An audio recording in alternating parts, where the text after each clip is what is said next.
Бисмиллахиррахманиррахим. Саламым жалпы кыргыз элине, момун мусулман бир туугандарга, жети областта Дубанда жашап жаткан бир туугандарыбызга, чет мамлекетте жүргөн мекендештерибизге саламыбыз болгон болсун. Ассаламу алейкум рахматуллахи ва баракатуху. Урматтуу кыргыз элем, урматтуу момун мусулман бир туугандарым, ар дайым бардыгыңыздарды биримдүүлүккө, ынтымактуулукка чакырып кетем. Келиңиздер, урматтуу бир туугандарым, ынтымак бололу, биригейли, ынтымак бар жерде ырыскы бар деп бир туугандарымдан кайрылам. Бүгүнкү айта турган нерсе, урматтуу бир туугандарым, өтө көйгөйлүү да. Акыркы күндөрү еврейлер бизге көрсөтүп койгон нерселерди бизде уже Кыргызстанда да уже баштала баштады десем болот. Бул еврейлер ушул мусулмандар менен мусулмандарды кыргызтырып жок кылыш керек. Анан бул мусулмандарды бул кризиске учуратып, мусулмандар ушу бизге келип жардам сурап жалдыраткысы келет да.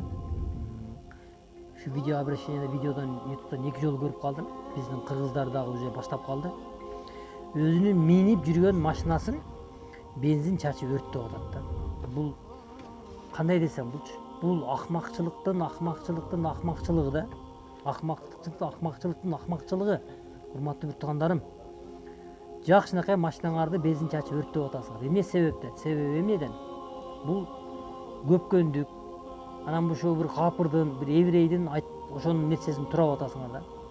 Ошол машинаң 2000 болобу, 3000 доллар болобу, 4000 доллар болобу сатып, ошол муктаж адамдар бар, опрессияга, чет мамлекетке ыйлап, балама жардам бер, борун алмаштырам деген бир туугандарыбыз ыйлап кайрылып аткандарга берсеңер болбойбу?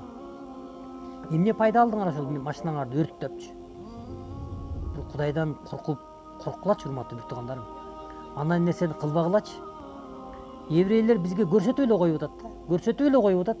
Ошону биз кылып атабыз да. Мына еврейлер тансыларды көрсөтүп кетти, биздин кыргыздын ушундай. Тансыларды көрсөтүп кетти. Жамбаш кыймылдатмай, көчүк кыймылдатмай, тансыларды көрсөтүп эле койду. Биздигилер аткарып атат да. Бир кызыкча акыр күндөрү бир ушундай бир жаман бийлер чыгып калды да, бир адамга жагымсыз да. Каяка барып айтабыз, урматтуу бир туугандарым? Келиңиздер, оңолойлу, урматтуу бир туугандарым. Мындан алыс болгула.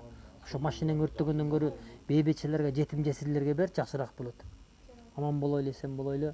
Ассаламу алейкум рахматуллахи ва баракатуху.